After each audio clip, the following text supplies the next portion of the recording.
दोस्तों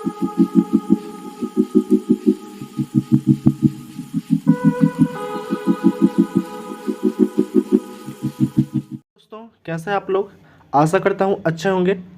आज हम लोग स्टार्ट करते हैं बिहार एसएससी सीजीएल सचिवालय सहायक का test series 2। Test series first जो था वो हम लोग कंप्लीट कर चुके थे और ये एडिटेरिया का जो 5000 प्लस ऑब्जेक्टिव सामान्य अध्ययन का जो बुक आया था उसमें लगभग 5000 प्लस जो है ऑब्जेक्टिव क्वेश्चन है और 100 प्रैक्टिस सेट है और एक सेट में 50 क्वेश्चन है और हम लोग जो है 4 जो ऑप्शन दिया गया है उसको पूरा डिस्क्राइब करते हुए चलेंगे। तो कृपया जो भी चैनल पर नए हैं सब्सक्राइब कर दें, बेल आइकन दबा दें और अलग अलग स्टडी रिलेटेड ग्रुप में शेयर कर दें। आते हैं फर्स्ट क्वेश्चन की ओर। तो टेस्ट सीरीज 2 का पहला क्वेश्चन है, निम्न से कौन सा मूल अधिकार केवल भारतीय नागरिकों को ही भारतीय नागरिकों को ही प्राप्त है। तो ये हो जाएगा उपयुक्त सभी जो है ये भारतीय नागरिकों को प्राप्त है।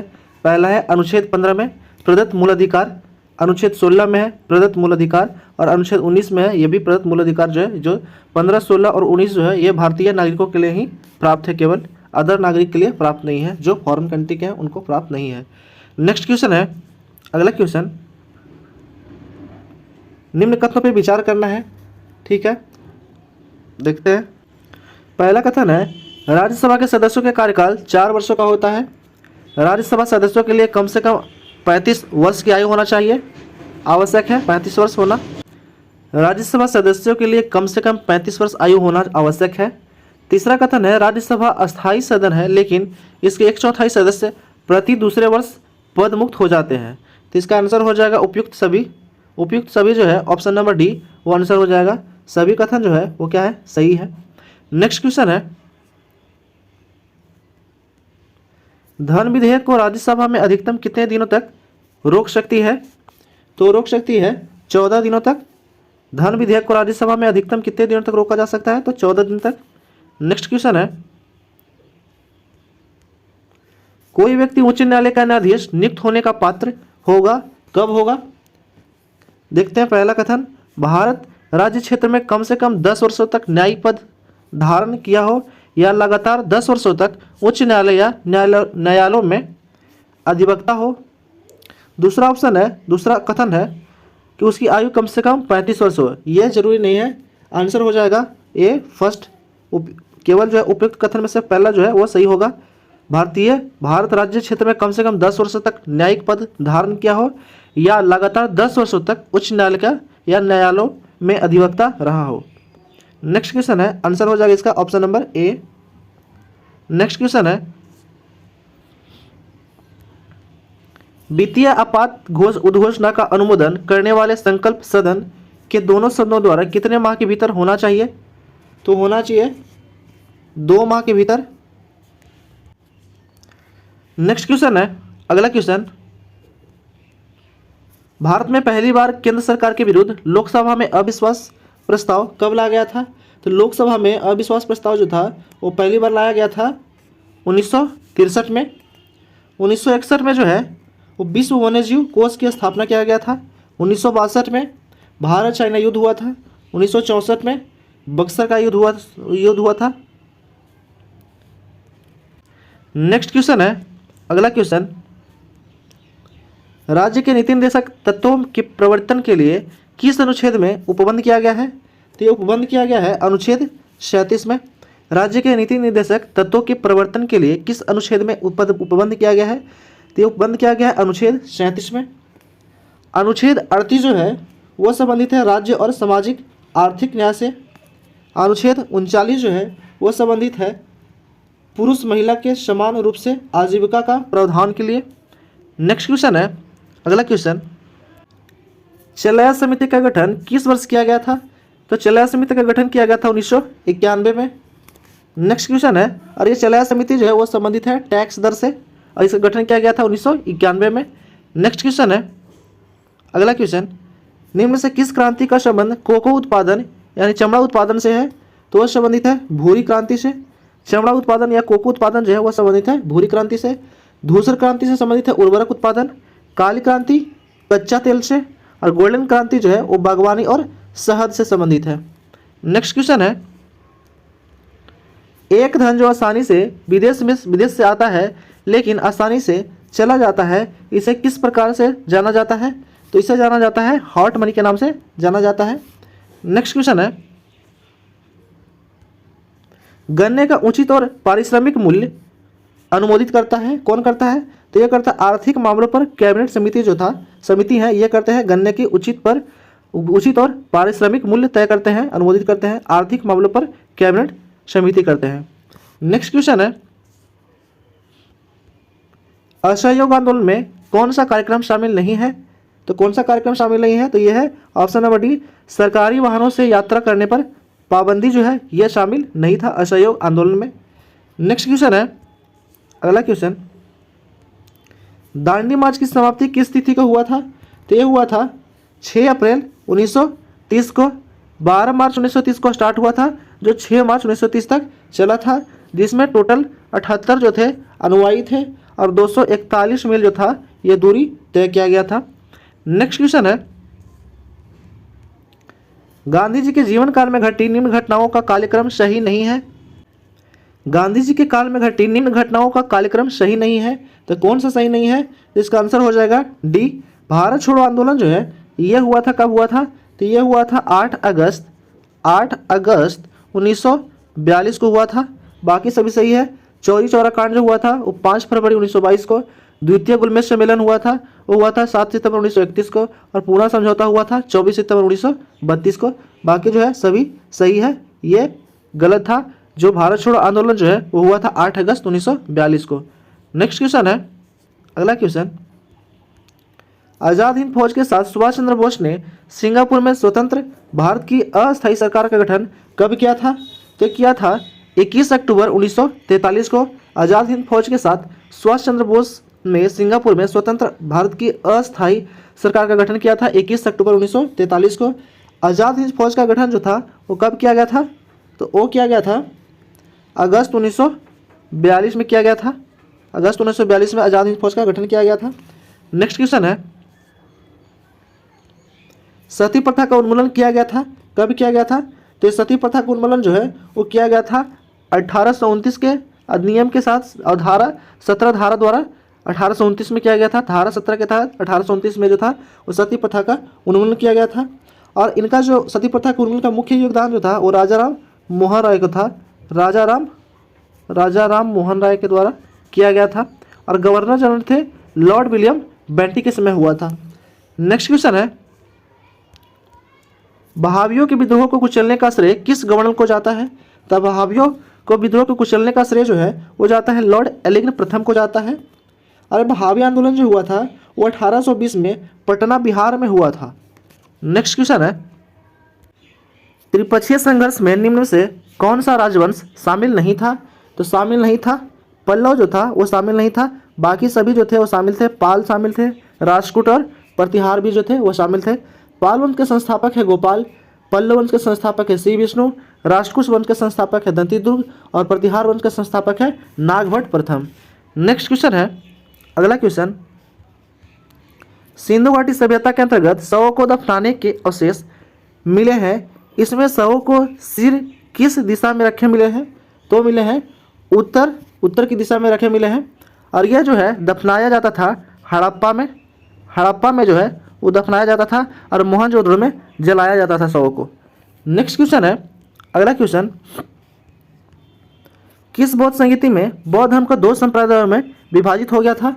तो वो हुआ था चतुर्थ बौद्ध संगीति में जो हुआ था वो चतुर्थ बौद्ध संगीति में बौद्ध धर्म को 2 संप्रदायों में विभाजित हो गया था। प्रथम बौद्ध संगीति जो हुआ था वो हुआ था 483 BC में। दूसरा बौद्ध संगीति जो हुआ था वो हुआ था 383 BC में। और तीसरा जो हुआ था वो हुआ था 249 BC में। और चौथा जो हुआ था वो प्रथम ईस्वी के प्रथम शताब्दी में। नेक्स्ट क्वेश्चन है, महावीर स्वामी को किस नदी के तट पे कैवल्य की प्राप्ति हुई थी? तो हुआ था रिजु पालिका नदी के तट पे। कैवल्य मतलब होता है ज्ञान की प्राप्ति। ज्ञान की प्राप्ति जो महावीर को किस नदी के तट पे हुआ था? तो रिजु पालिका नदी के तट पे। महावीर स्वामी का जन्म हुआ था 540 BC कुंडग्राम में। नेक्स्ट क्वेश्चन है, आजीवक संप्रदाय के संस्थापक निम्न में से कौन है? तो है मकलीपुत्र जो है मकलीपुत्र गोशाल आजीवक संप्रदाय के संस्थापक है। नेक्स्ट क्वेश्चन है, किस मुगल शासक के शासनकाल को स्थापत्य का स्वर्णिम काल कहा जाता है?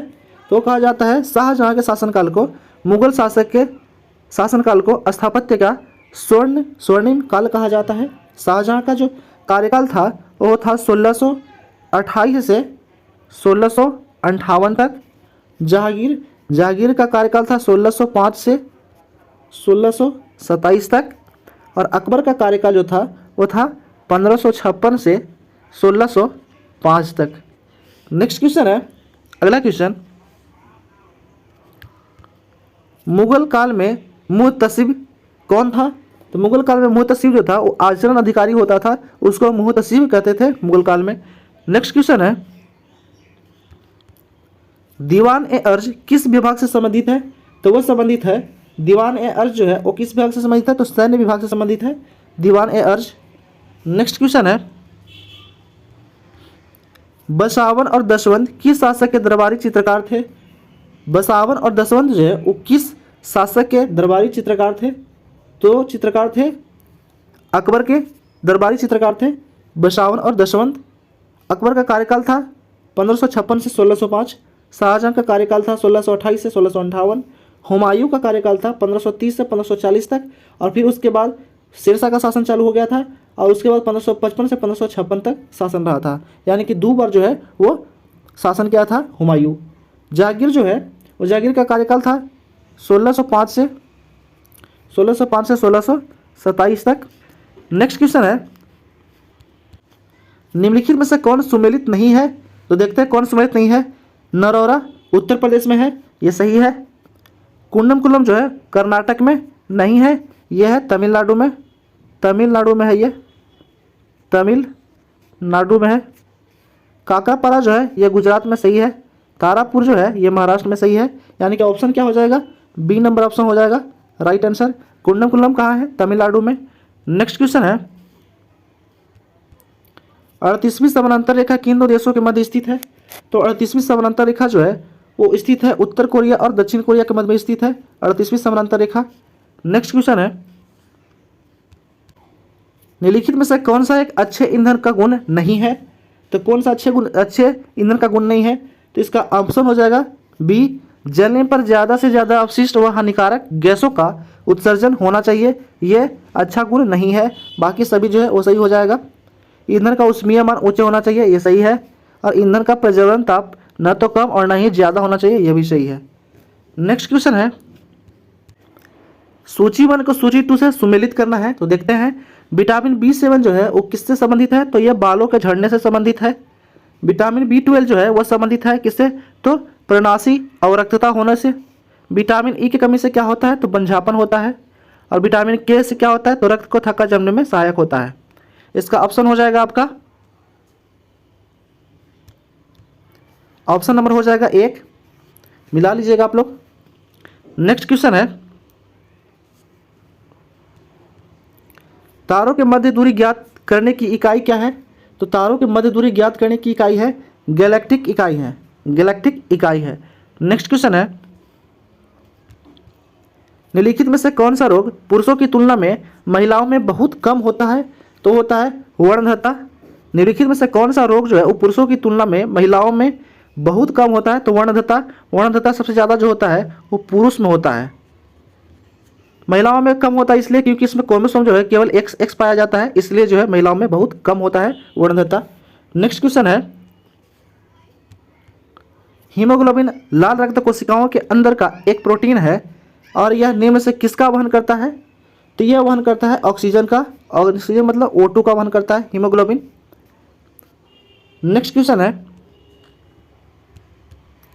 किसी पदार्थ को एक अवस्था से दूसरी अवस्था में बिना तापमान में बदलाव के परिवर्तन होने के लिए आवश्यक ऊष्मा की मात्रा क्या कहलाता है? तो कहलाता है गुप्त ऊष्मा कहलाता है। किसी पदार्थ को एक अवस्था से दूसरी अवस्था में बिना तापमान में बदलाव में परिवर्तन होने के लिए आवश्यक ऊष्मा की मात्रा को हम लोग गुप्त ऊष्मा कहते हैं। नेक्स्ट क्वेश्चन है, निम्नलिखित में से कोशिका अंगों में किसमें न्यूक्लिक अम्ल नहीं पाया जाता है, तो नहीं पाया जाता है किसमें, जीव द्रव में जो है वो न्यूक्लिक अम्ल नहीं पाया जाता है, बाकी हरित लौह में पाया जाता है, केंद्रिका में पाया जाता है और राइबोसोम में भी पाया जाता है। नेक्स्ट क्वेश्चन है,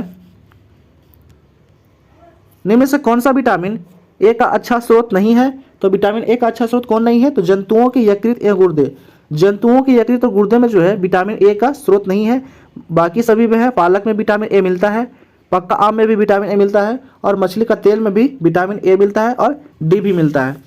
नेक्स्ट क्वेश्चन है, सूची 1 को सूची 2 से सुमिलित करना है। तो देखते हैं, प्रतिरोध जो है ये मात्रक है ओम का, विद्युत प्रवाह जो है ये जो है विद्युत प्रवाह का मात्रक है एम्पियर, बल का मात्रक है न्यूटन और पावर का मात्रक है वाट। ऑप्शन देख लेते हैं, ऑप्शन नंबर हो जाएगा आपका बी नंबर ऑप्शन हो जाएगा, मिला लीजिएगा आप लोग। नेक्स्ट क्वेश्चन है, धातुओं में सबसे कम घनत्व वाला तत्व कौन सा है। तो धातुओं में सबसे कम घनत्व वाला तत्व है लिथियम, जिसका संकेत होता है Li, कॉपर का संकेत होता है Cu, सोडियम का संकेत होता है Na और पारा का संकेत होता है Hg। नेक्स्ट क्वेश्चन है, प्राकृतिक रबर के बारे में निम्न से कौन सा कथन जो है वो सही है।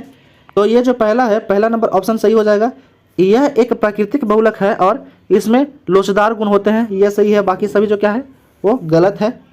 नेक्स्ट क्वेश्चन है, किसी तत्व का रासायनिक गुण निम्न से कौन से तय करता है। तो किसी तत्व का रासायनिक गुण जो है इलेक्ट्रॉन की संख्या पे तय किया जाता है। इलेक्ट्रॉन की खोज किया था जे थॉमसन।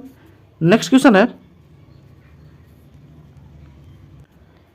क्वेश्चन है, देवप्रयाग किन नदियों के संगम पर स्थित है। तो स्थित हो, आंसर हो जाएगा ए, भागीरथी और अलकनंदा के संगम पर स्थित है देवप्रयाग। नेक्स्ट क्वेश्चन है, निम्नलिखित में से किस राज्य के कर्क रेखा के बीचों बीच गुजरती है। तो कौन सा राज्य है जिसके कर्क रेखा जो है वो बीचों बीच गुजरती है, तो है मध्य प्रदेश। मध्य प्रदेश के मुख्यमंत्री हैं अभी फिलहाल में शिवराज सिंह चौहान और मध्य प्रदेश के राज्यपाल हैं मंगू भाई छगन भाई पटेल।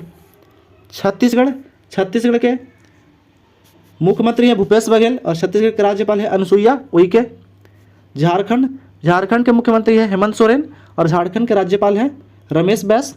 पश्चिम बंगाल के मुख्यमंत्री हैं ममता बनर्जी और पश्चिम बंगाल के राज्यपाल हैं जगदीप धनखड़। नेक्स्ट क्वेश्चन है, निम्नलिखित में से कहाँ सर्वाधिक जैव विविधता पाई जाती है। तो सर्वाधिक जैव विविधता पाई जाती है उष्णकटिबंधीय वर्षावन में, ऑप्शन नंबर सी हो जाएगा। नेक्स्ट क्वेश्चन है, निम्नलिखित में से कौन सुमेलित नहीं है। तो कौन सुमेलित नहीं है देखते हैं, बांधवगढ़ राष्ट्रीय उद्यान मध्य प्रदेश में है, ये सही है। रोहिल्ला राष्ट्रीय उद्यान जो है ये गुजरात में नहीं है, ये कहाँ है, ये है उत्तराखंड में है, तो ये सुमेलित नहीं था, ऑप्शन नंबर बी। बांदीपुर राष्ट्रीय उद्यान कर्नाटक में है, ये सही है। और सिमलीपाल राष्ट्रीय उद्यान उड़ीसा में है, ये भी सही है। नेक्स्ट क्वेश्चन है, निम्नलिखित में से कौन शीत महासागरीय जलधारा नहीं है। तो है अग्लुहास जो है वो शीत महासागरीय जलधारा नहीं है, यानी कि जो ये क्या है गर्म जलधारा है। और ये हम्बोल्ट जो है वो शीत जलधारा है, शीत महासागरीय। वेंगुला भी जो है शीत महासागरीय जलधारा है और लेब्राडोर जो है ये भी शीत महासागरीय जलधारा है। नेक्स्ट क्वेश्चन है, निम्नलिखित में से किस नदी को दक्षिण भारत की गंगा कहा जाता है। तो कहा जाता है कावेरी नदी को दक्षिण भारत की गंगा कहा जाता है। कावेरी नदी की लंबाई जो है वो है 805 किलोमीटर। कृष्णा नदी की लंबाई है 1400 किलोमीटर। गोदावरी नदी की लंबाई है 1465 किलोमीटर।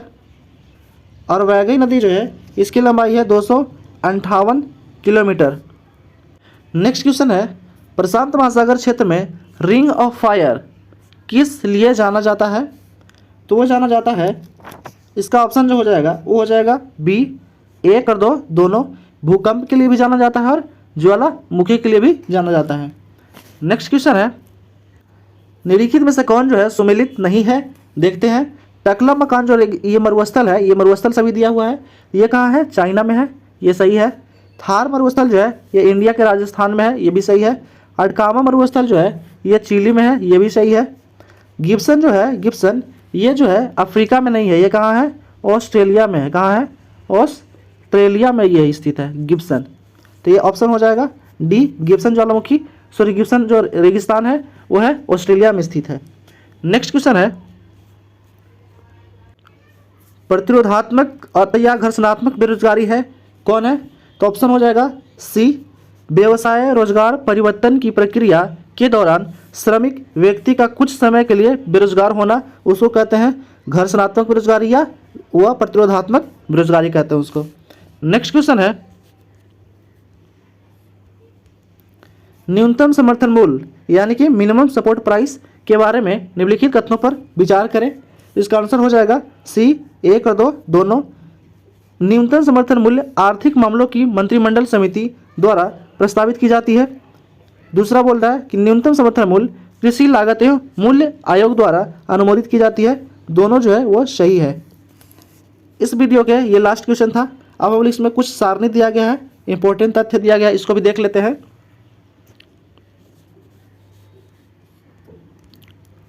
दर्शन और प्रवर्तक दिया हुआ है। योग दर्शन के कौन है प्रवर्तक? पतंजलि है। योग दर्शन के कौन है प्रवर्तक? तो पतंजलि है। न्याय के कौन है? तो न्याय के जो है वो गौतम है। न्याय के जो दर्शन के प्रवर्तक कौन है? तो वह गौतम है। सांख्य दर्शन के प्रवर्तक है कपिल। सांख्य दर्शन के प्रवर्तक कौन है? कपिल है। नेक्स्ट है चवार्क दर्शन के प्रवर्तक हैं चवार्क दर्शन के प्रवर्तक कौन है? तो चवार्क ही है। वैशेषिक दर्शन के प्रवर्तक है कनाद। वैशेषिक दर्शन के प्रवर्तक कौन है? तो कनाद है।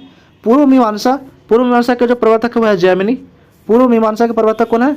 तो जैमिनी है। और उत्तरी मीमांसा के प्रवर्तक है बदरायन। उत्तरी मीमांसा के प्रवर्तक कौन है? तो बदरायन है। नेक्स्ट है संप्रदाय, विभिन्न संप्रदाय उनके संस्थापक दिया हुआ है। ये भी देख लेते हैं, बहुत इंपॉर्टेंट है, कभी कभी एग्जाम में आ जाता है। तो ये है आजीवक संप्रदाय। आजीवक संप्रदाय के जो संस्थापक है कौन है? मकलीपुत्र गोसाल है। आजीवक संप्रदाय का संस्थापक कौन है? तो मकलीपुत्र गोसाल है। अनिश्चयवादी संप्रदाय का संस्थापक है संजय वेटलीपुत्र। अनिश्चयवादी संप्रदाय का संस्थापक है संजय वेटलीपुत्र। भौतिकवादी संप्रदाय का संस्थापक है पकुद कचायन है।